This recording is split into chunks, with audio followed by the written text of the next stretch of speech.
alhamdulillah, today we'll be completing the first juz. Inshallah. And inshallah, may Allah give all of us the strength to continue this way and make us see that day when we will reach Surah An-Nas as well. Inshallah. Let's study. Just a quick review from ayah number 130. وَمَنْ يَرْغَبُ عَنْ مِلَّةِ إِبْرَاهِيمَ إِلَّا مَنْ سَفِهَ نَفْسَهُ. And who will turn away from the religion, from the way of Ibrahim alayhi salam, except for the one who is very ignorant of himself, who is behaving very ignorantly, very foolishly with himself. How? Because when he turns away from the way of Ibrahim, in fact he is destroying himself, he is wasting himself. The way of Ibrahim a.s. is the way of submission to Allah. And if a person does not submit to Allah, then he does not fulfill the purpose of his creation.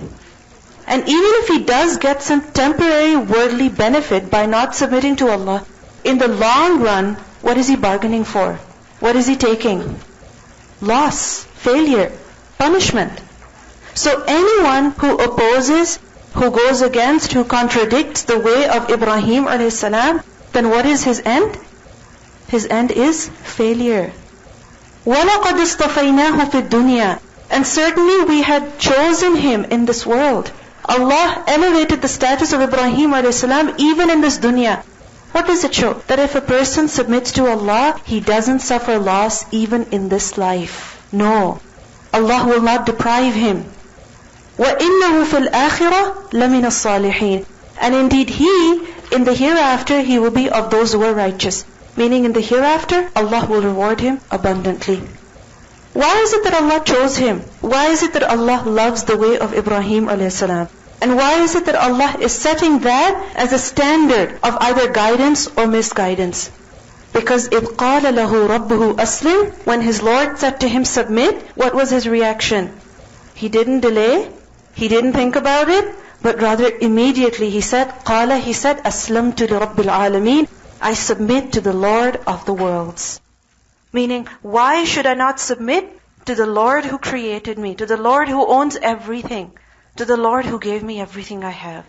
So because He is the Rabb, He is the only one who deserves that we submit to Him. Think about it. Submitting before someone, surrendering yourself to someone, what does it mean? That you do everything they want you to do. You strive to please them. You consider their pleasure or their displeasure in everything that you do. You're always aware, you're always conscious about them. You never want to say no to them. You never ever want to refuse any instruction, any command that comes from them. Tell me, who is it that deserves that we submit to Him? Is there anyone else besides Allah who deserves that we submit to Him? No. Because what has anything else given to us? This dunya. If we dedicate all of our lives to this world, what has this world given to us? It's only given us hardship and pain. Anything that you want to do in this world, you have that realization, nothing will be perfect. You do one thing really well, and the next day, it's ruined. So this world does not deserve that we dedicate ourselves to it completely. Anything else as well, it doesn't deserve. Only Allah subhanahu wa ta'ala. Why? Because He is the Lord of the world. He's the one who created us. And this millah of Ibrahim a.s., this way of Ibrahim a.s., submitting to Allah, this is something that Allah likes so much that look at how Allah is praising it in the Qur'an. And this way of Ibrahim a.s., he didn't just keep to himself, but rather he also instructed his children, his descendants, to adopt the same way. The way of submitting to Allah alone. وَوَصَّى بِهَا إِبْرَاهِيمُ بَنِيهِ وَوَصَّى. Wassa, he did wasiyah. Biha, of it. Who did wasiyah of it? Ibrahim. Who did he do wasiyah to of it? Banihi, to his sons. Who else did wasiyah? Wa Yaqub, and also Yaqub a.s. What is wasiyah? Wasiyah is from the root letters waw, sad, ya. And wasiyah is basically an important instruction that a person gives to the other, with a lot of emphasis. The same word wasiyah is also used for a will or a testament. A will that a person makes before he dies, before he passes away. If a person writes a will, if a person gives some instruction before he dies, how is it taken? As a promise, as a commitment. By who? By those who have heard it. By those who have been given that instruction. So they take it very, very seriously. So وَوَصَّى بِهَا إِبْرَاهِيمُ, Ibrahim a.s. instructed his sons very clearly with a lot of emphasis, so they understood and they were committed to this. What were they committed to? What does ha refer to? What does it refer to? Ha over here refers to this kalima, the statement that Ibrahim a.s. said. What was the statement that he made? Aslamtu li Rabbil Alameen. I submit to the Lord of the worlds. So this was his way, this was his belief, but he didn't keep it to himself. Rather, what did he do? He also instructed his bani. Bani is a plural of ibn, his sons. Who are the sons of Ibrahim a.s.? Ismail and Ishaq. Both of them he emphasized. He taught them throughout his life that you are supposed to submit to Allah your Lord and no one else. He is the one who deserves that you completely surrender yourself to. But Ibrahim a.s. was not the only one who advised his children to do this. Who else did that? وَيَعْقُوبُ. And Yaqub a.s. also did the same thing. Meaning he also advised his sons. And who were the sons of Yaqub a.s.? How many sons did he have? 12 sons. Amongst them was also Yusuf a.s. So he instructed his children as well, the same thing. And what did they say? That, Ya Bani, O my sons, O my dear sons. Bani, this is actually Banin. And Banin is a plural of Ibn. And this address is with a lot of love. O my dear children, O my dear sons, O my loving sons. So look at the way that he's addressing them. Ya Baniya, inna Allah, indeed Allah, istafa, He has chosen, and istafa is from the root letter Sad, fa, waw. He has selected lakum for you ad-deen, the religion. Allah has chosen for you the deen. Allah has given you the blessing of religion.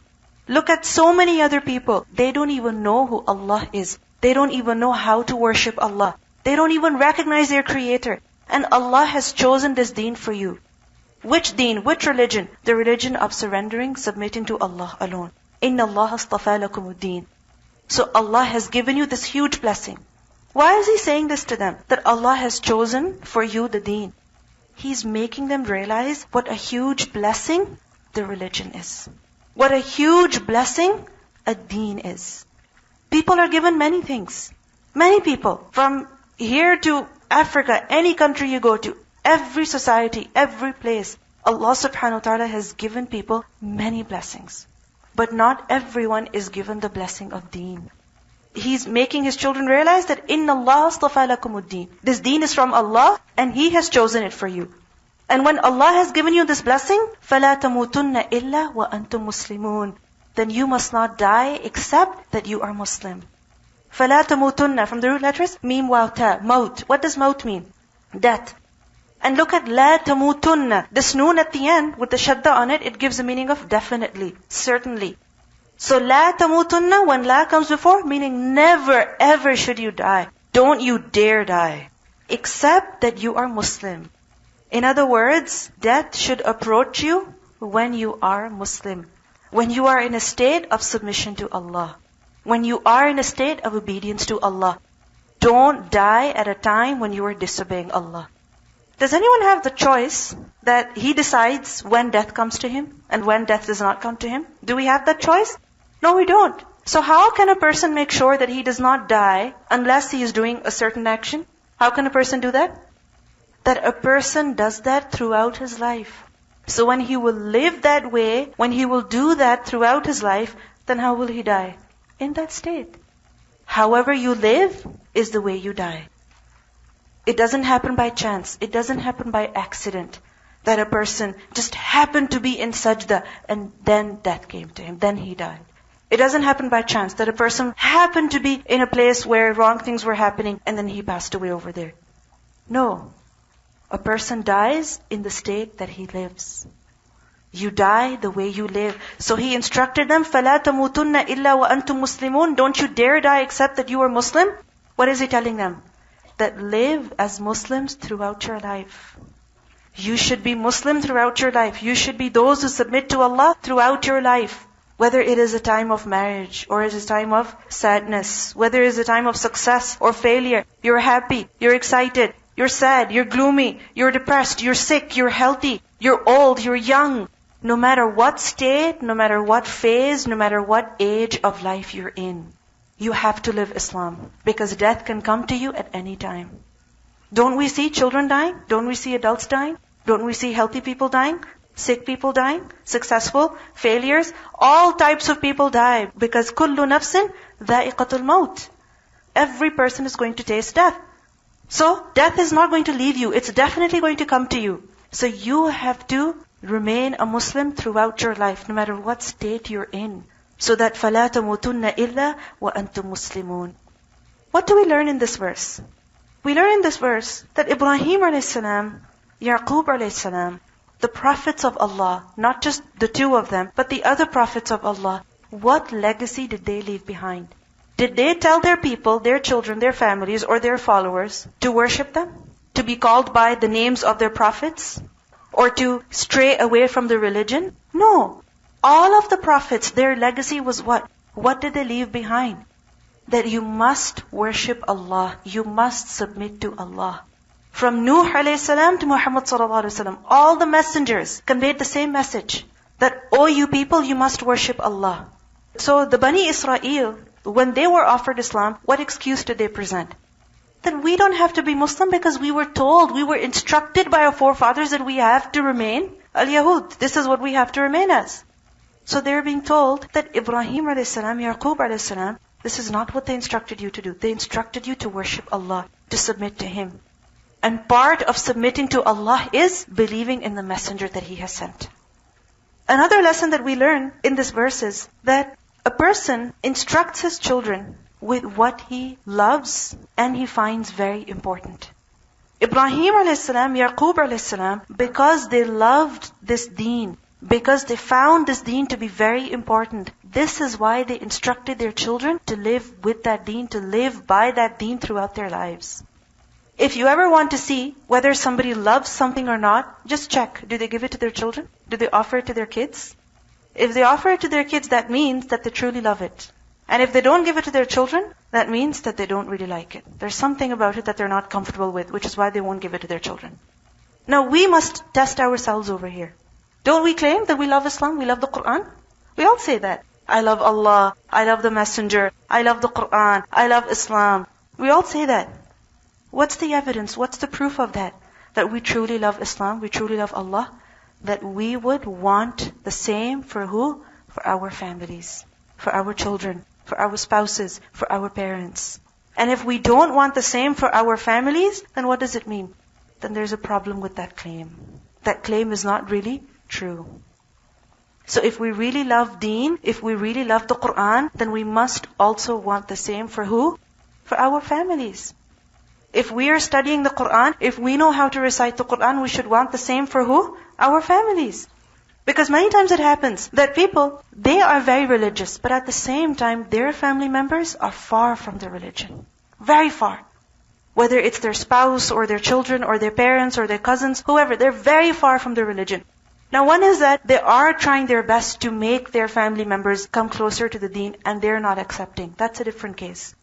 But the problem is when a person does not even offer that to his children, does not even offer that to his family.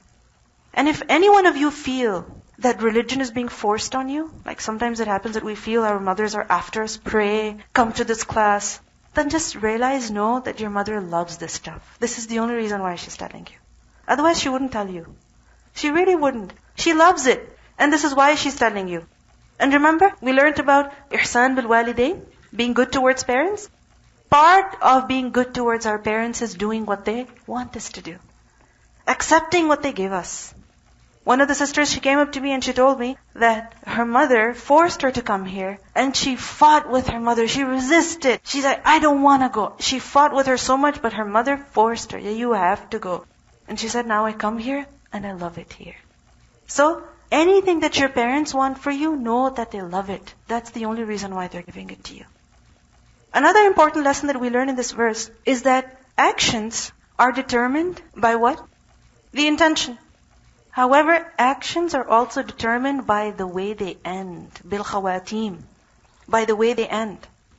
If a person is a Muslim, here and there, he submits to Allah, obeys Allah here and there, but then he dies in a state where he's not obedient to Allah. Is he dying in a state that he is Muslim? No. And how will a person be resurrected on the Day of Judgment? In the way that he died. A person will be resurrected on the Day of Judgment. How? In the way that he died. What he was doing while he passed away, that is exactly how he'll rise up on the Day of Judgment. So it's important that we worry about the intention, we worry about the action, but we also worry about the end, the final end, the completion of what we are doing. For instance, we started this course. We had a good intention. Alhamdulillah, we strive every day to perfect our intention, to improve our intention. So even if we face difficulties, we keep going, we focus on the action. But we must also focus on what? On the end. Because if a person does not reach the end, has he completed the deed? No, he hasn't. So فَلَا تَمُوتُنَّ إِلَّا وَأَنْتُمْ مُسْلِمُونَ. We should be concerned about the end of our actions as well. Next ayah. أَمْ كُنْتُمْ شُهَدَاءَ. Or were you present? إِذْ حَضَرَ يَعْقُوبَ الْمَوْتِ. When death approached Yaqub alayhi salam. أَمْ كُنْتُمْ شُهَدَاءَ. Shuhada is a plural of shahid or shaheed. Who is shahid? A witness. Sheen, ha, dal. A person who witnesses, a person who sees something. So, أَمْ كُنْتُمْ شُهَدَاءَ. Were you present? Were you witnesses? Were you there? Who is you? You over here is referring to the Yahud and Nasara, the Jews and the Christians, but not just them, all people. Were you present at the time when حَضَرَ يَعْقُوبَ الْمَوْتِ, when death approached Yaqub alayhi salam? حَضَرَ, ha-dad-ra, to be present, to approach. Hudur. Hudur is what? The appearance of something, when something is there. So when death, al-maut from the root letters, mim waw ta, when death came to Yaqub alayhi salam. In other words, when he was at the verge of dying.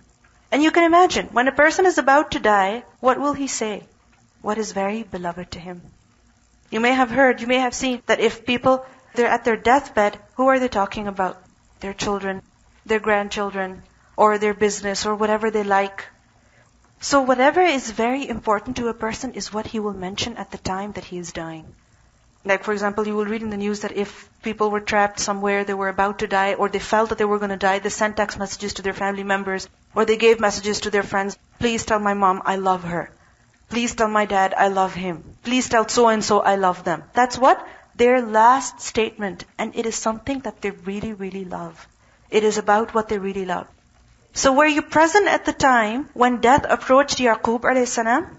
So what did he say at that time? إِذْ قَالَ لِبَنِيهِ. When he said to his sons. Bani, singular is ibn. When he said to his sons, مَا تَعْبُدُونَ مِن بَعْدِي. What will you worship after me? تَعْبُدُونَ عَيْن بَا دَال. Ibadah is worship. So imagine, Yaqub alayhi salam is at his deathbed. And all of his sons, his 12 sons, they're there, present around him. And he's asking them, what will you worship after me? What will you do after me? He didn't ask them, my dear son, are you going to buy that store or are you going to sell it?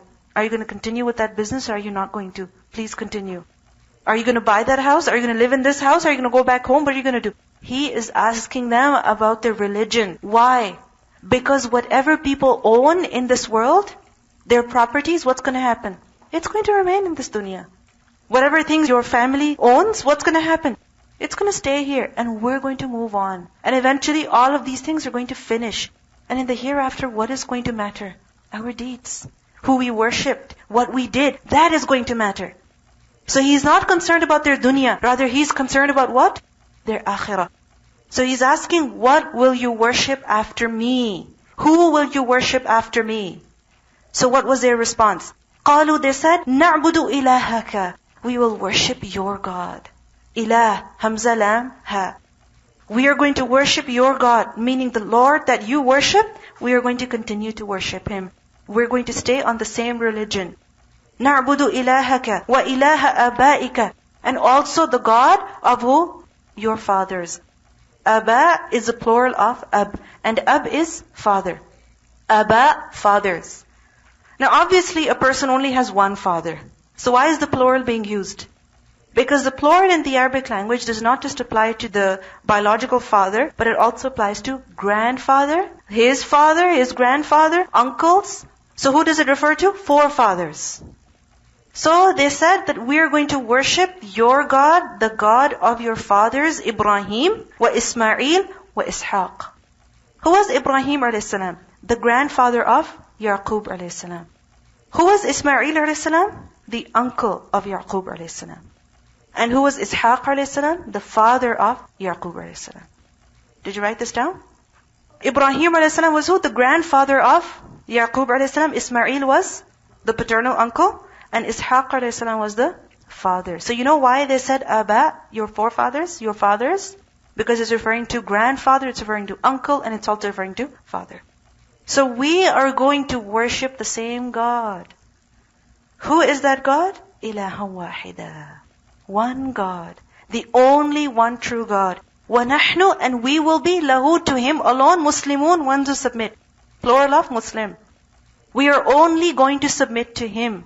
We're going to continue this deen. We're not going to change it. We're not going to abandon it. What do we learn in this verse? That Ibrahim a.s.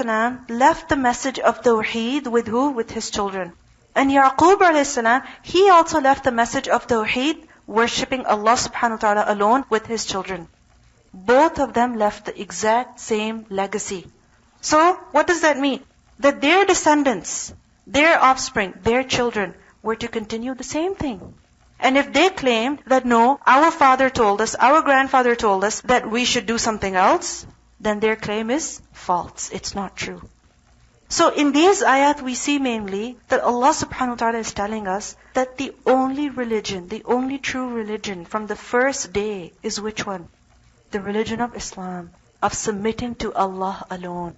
All the messengers brought this message. This is what they taught, and this is what they left behind them. This was the way of all of the messengers.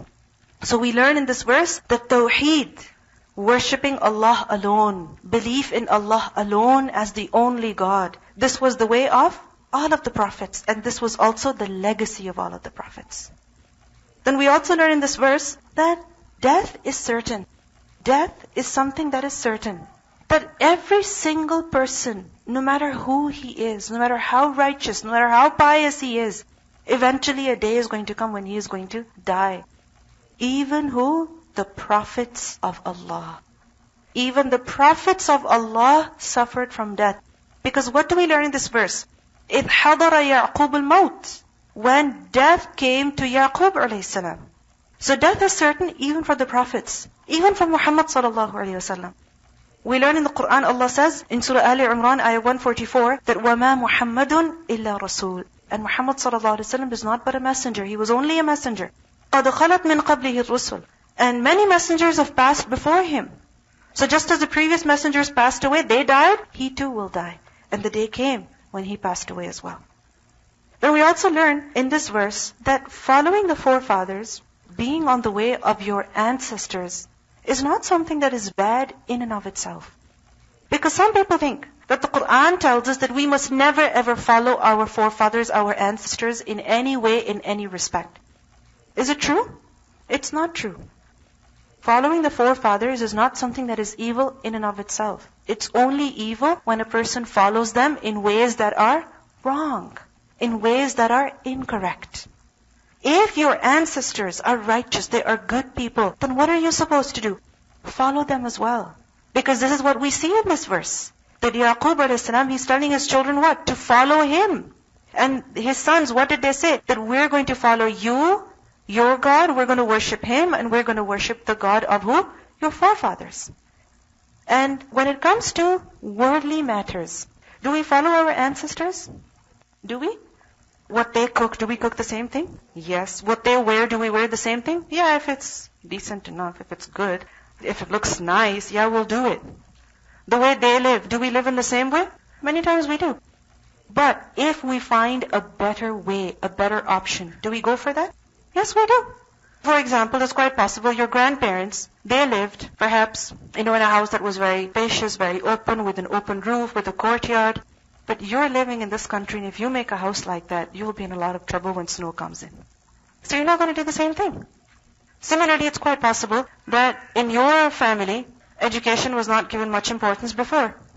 It happens many times, right? That perhaps people were completely in their business. So there was no concept of people going to get higher education. But if you have the opportunity to get higher education, will you do it? Yes, you will. Many times we think that just because we are born in a Muslim family, we grow up as Muslims, we can do whatever we want to.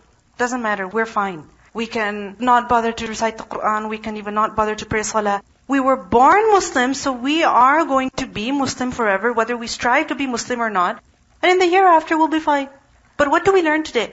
It doesn't matter how you're born. What matters more is how you die, how you live. Many people are not born Muslim. But what happens? They become Muslim and they die as Muslims. Their fate is different compared to a person who was perhaps a born Muslim but doesn't die as an active Muslim. So we shouldn't be concerned about being from a Muslim family, but we have to be concerned about living as Muslims. That we see how Ibrahim a.s. loved his sons, because of which he gave them the very best. He emphasized to them that you must live as Muslims. And then they also passed on the same message to their children. But what do we see? That they weren't able to convey that message except with love. Many times it happens that we want our families to become better Muslim, whether it's our children or our siblings or our spouses, whatever. We want them to become better Muslim. But tell me, how do we talk to them when we want them to do something good? In what way do we address them? Usually, we say, get up and do this. Get up and pray. Have you prayed? Don't tell me about what you did today. Tell me, have you prayed? Why are you reading this? Did you read the Qur'an? We start snapping, we start yelling, we become so rude, we become so harsh, so mean. But tell me, when it comes to the matters of dunya, if we want them to go and get us something from the store, then how will we talk to them? Love, could you do this for me? So nicely we talk to them. But when it comes to the matters of deen, it's as though we've forgotten all our manners. So we can only pass on the message of deen to our families if we have a loving relationship with them. Even when it comes to very little children, if you want to discipline them, what's the best way? Of showing them that you love them. Then they will listen to you, then they will trust you. But if you come across them as an authority figure, somebody who's trying to control their life, then what will they do? They will avoid you. They will run away from you. So if you want deen for your family, you better have a very loving relationship with them. Then in ayah number 133, أَمْ كُنْتُمْ شُهَدَاءَ إِذْ حَضَرَ يَعْقُوبَ الْمَوْتِ إِذْ قَالَ لِبَنِيهِ مَا تَعْبُدُونَ مِنْ بَعْدِي قَالُوا نَعْبُدُ إِلَهَكَ وَإِلَهَ آبَائِكَ إِبْرَاهِيمَ وَإِسْمَاعِيلَ وَإِسْحَاقَ إِلَهًا وَاحِدًا وَنَحْنُ لَهُ مُسْلِمُونَ. We learn from this that following our forefathers is not something that is in and of itself something evil. It is only evil when forefathers, ancestors are followed in bad ways. But when it comes to good things, then we must follow them. We must continue them. Many times it happens that a girl will say, my mother wears hijab, but I don't. My father prays, but I don't. My father has a beard, but I don't. People will say that kind of stuff. My father gives charity, but I don't. My grandparents went for Hajj, but I don't think it's important for me to go. When we follow our ancestors, our parents, in worldly matters, then we must also follow them when it comes to deen, when it comes to the truth.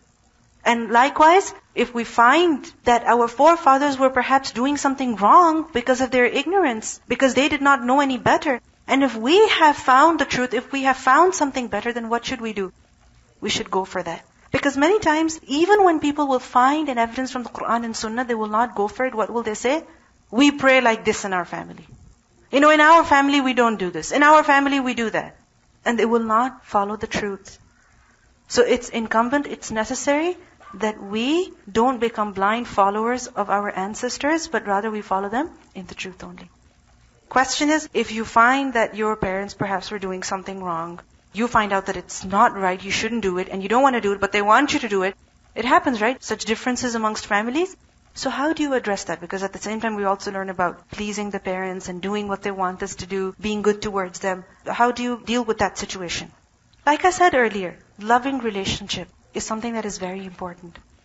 You must show to your parents that you love them. If they trust you, if they know that you love them, if they know that you are an obedient child, then you know what's going to happen? They are going to respect your choices. If you are respectful with them. Many times it happens that when children become more religious, then they start disobeying their parents. Their parents want them to study properly in school. They say, no, I don't want to study in school. I want to become a religious scholar. Okay, how are you going to become a scholar? I don't know, I'm going to go to Saudi Arabia and I'm going to study there. The parents say, no, you can't go. How are you going to go?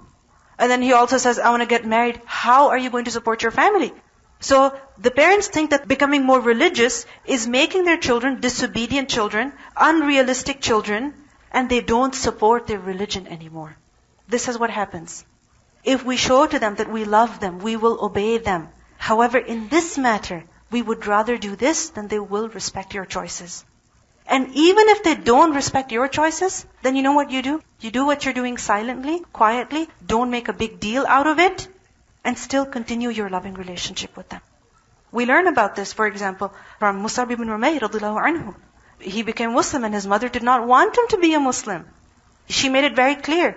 But he also told her very nicely that I'm not going to leave Islam. Eventually, she had to accept. Just the other day, somebody was telling me about this person who married a girl from a very different community. So I was surprised that how could these two ever get married? So they were telling me that he just said to his parents that I'm marrying her, that's it. You want to come to my wedding? Go ahead. If you don't, don't. He made it very clear to his parents. So eventually his parents were okay with it. I'm sure he did it in a nice way, which is why his parents were okay with it. When it comes to dunya, tell me, don't we make our parents agree and accept? I want this phone. They say, no, you can't have it. It's too expensive. No, I want it. I'll come up with 50% of the money. You give 50%. I'll work and you do this. I'll only make these many calls. We make conditions. We do so many things. We talk them over and over again. And eventually what happens? They agree. But this is my one advice to all those who have this problem that their parents don't want them becoming more religious. Obey your parents. Obey your parents in other matters, and they will eventually respect your choice. I'll tell you my own example. My grandfather, he was also a religious scholar, and the madhab that he followed was quite different from the one that my mother, she learned and she was following. So there was a huge difference, to the point that I remember when we were young, we would go to our grandparents' house, and once I was praying, and my grandfather was like, oh, she's praying like that, she's doing this in her salah.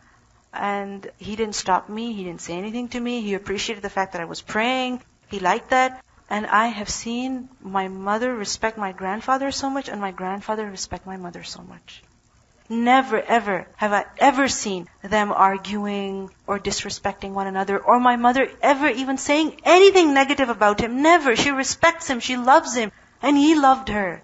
Whereas there was a huge difference. A huge difference. But there was respect. Why? Because my mother was an obedient child. She was a very respectful daughter. And because of that, he accepted her. And he listened to her. But the point is that you must have a loving relationship with your parents. You must obey them. You must love them. Show them that you care. And when you will do that, they will eventually accept. It will take time, but they will accept, inshallah. Let's continue. Allah says, تِلْكَ أُمَّةٌ قَدْ خَلَتْ. That is a nation that has in fact passed. تِلْكَ أُمَّةٌ. تِلْكَ. This is the feminine of ذَلِكَ. ذَلِكَ that, تِلْكَ also that. ذَلِكَ is referring to male and tilka is for female. Ummatun is a feminine word in the Arabic language. This is why tilka is being used. I told you before that every noun is either masculine or feminine in Arabic. So tilka ummatun, that is a nation, قَدْ خَلَتْ, in fact it has passed. خَلَتْ خَالَمْ wow. We have done the word خَلَوْ earlier. وَإِذَا خَلَوْ إِلَى شَيَاطِينِهِمْ. So قَدْ خَلَتْ, they have passed, they have gone, they're over. Who? Who does this ummah refer to? Ummah is basically a group of people, a community, a nation. It's referring to Ibrahim a.s., Ishaq a.s., Ismail a.s., Yaqub a.s., his 12 sons. These are people who are now gone. They have passed away. They have died. They're gone in the past. لَهَا مَا كَسَبَتْ. For it is what it earned. كَسَبَتْ kaf sin ba. And for you, وَلَكُمْ مَا كَسَبْتُمْ. And for you is what you earn. They will get the reward, the recompense of the deeds they performed, and you will get the recompense of the deeds that you perform. They will not be questioned about your deeds, and you will not be questioned about their deeds. Each person is responsible for themselves, individual responsibility. وَلَا تُسْأَلُونَ عَمَّا كَانُوا يَعْمَلُونَ. And you will not be asked about what they used to do. تُسْأَلُونَ, sin, hamza, lam, su'al, question. You will not be asked about what they used to do. Why is Allah subhanahu wa ta'ala telling us this? That they are a people who are now gone.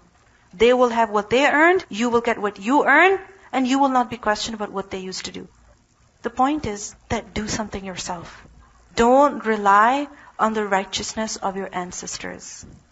You inherit genes, but you don't inherit religion. You don't inherit that. You have to put effort yourself. You have to strive yourself. You have to do something yourself. وَلَا تُسْأَلُونَ عَمَّا كَانُوا يَعْمَلُونَ. So worry about your own actions. Many times people are stuck in the past. My parents, my grandparents, my ancestors, my family. Worry about your actions. They are now gone. You're going to be questioned about what you have done. And what do we learn in this verse? We learn that there is no benefit in just being proud of what the people of the past did. You have to do something yourself. Muslims especially, whenever we have an interfaith dialogue, whenever we come across non-Muslims, we talk about how the Muslim caliphate was the best, and how the Muslims conquered, and how they went to different places, and how the Muslim empires were. We talk a lot about that. But you know what? That's history. They're not going to look at Islam by the way the people of the past were. They're going to look at Islam by the way you are today. You matter today. Your deeds matter. The people of the past are gone. Then we also learn in this verse that every person must be concerned about his own actions, about what he is doing.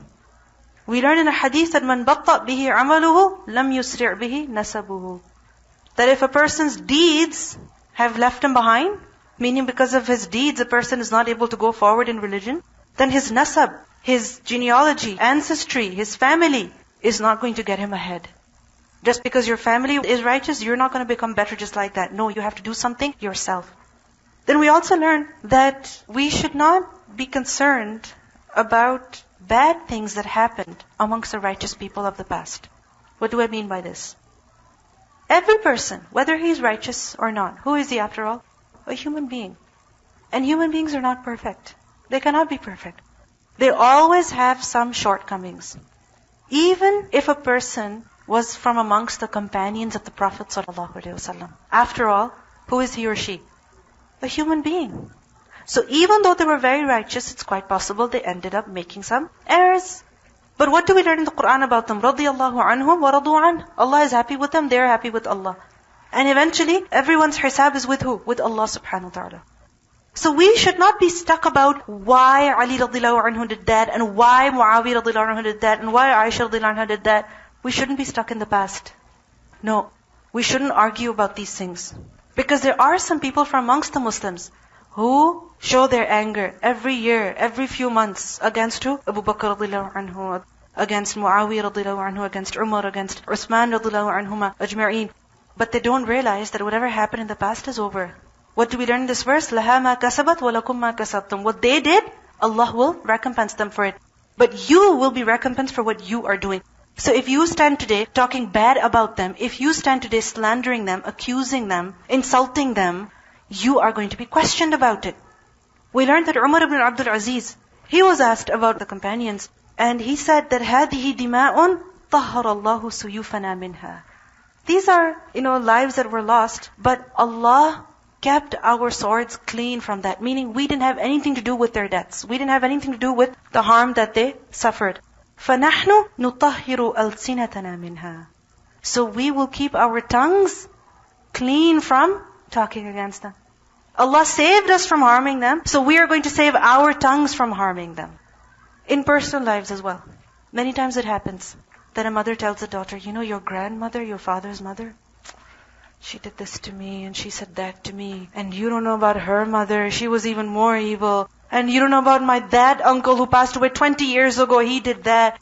And I heard that my uncle suffered from this from his father who died 50 years ago. They're over, they're gone. Their life is over. لَهَا مَا كَسَبَتْ. They will get what they earn. But remember that وَلَكُمْ مَا كَسَبْتُمْ. The Prophet ﷺ told us, لَا تَسُبُّ الْأَمْوَاتِ. Don't curse those people who are dead, who have passed away. Don't say bad things about them. Why? Because when you're saying bad things about them, you'll be questioned about it. What they did is over. Even people who are alive, not just those people who are dead, but even those people who are living. Many times it happens that when we were very young, somebody harmed us, somebody said something to us, and we don't forget for the rest of his life. Okay, it happens that you're not able to get over that harm that they caused you. It's possible. However, it doesn't mean that you keep talking about it again and again and again. Your children who haven't even seen your in-laws, they are filled with animosity against their relatives who have passed away. So remember that if anyone harms you, if anyone does something wrong, if anyone does something good, لَهَا مَا كَسَبَتْ. They will get what they have done. But you should be worried about yourself, about your actions, what you are saying, what you are doing. Many times it happens that a woman has had a bad experience with her in-laws, and even though she's moved out, still her children, they hate their family. They hate their grandparents. They hate their relatives from the father's side. Who has instilled that hatred? The mother. You don't need to talk about this stuff. You don't need to tell them. Always tell your children good things, positive things about your family members. Always. Even if they've harmed you in whatever way. I remember I came across a family once, these children, they were saying negative things about their relatives, and their cousins had no idea. They had no idea that, okay, dad, uncle did this, dad, aunt did that. They had no idea. Why? Because their parents never corrupted their hearts. They always kept their hearts clean. So we should be careful about the kind of things we talk about with one another. Many times it happens that, for example, our husband, he doesn't know about the people that we work with. Do we need to tell him negative things about what our coworker did? You don't have to. لَهَا مَا كَسَبَتْ وَلَكُمْ مَا كَسَبْتُمْ. What they did, they'll be questioned about it, but you will be questioned about the ghibah that you are doing, about the backbiting that you're doing. Telling negative things about other girls to other people. There's no point in doing that. A person should be worried about what is going in his record of deeds. وَلَا تُسْأَلُونَ عَمَّا كَانُوا يَعْمَلُونَ. Then we also learn in this verse about the justice of Allah subhanahu wa ta'ala. That if a person has done something wrong, he will be questioned about it. Each person will be held accountable for his own deeds.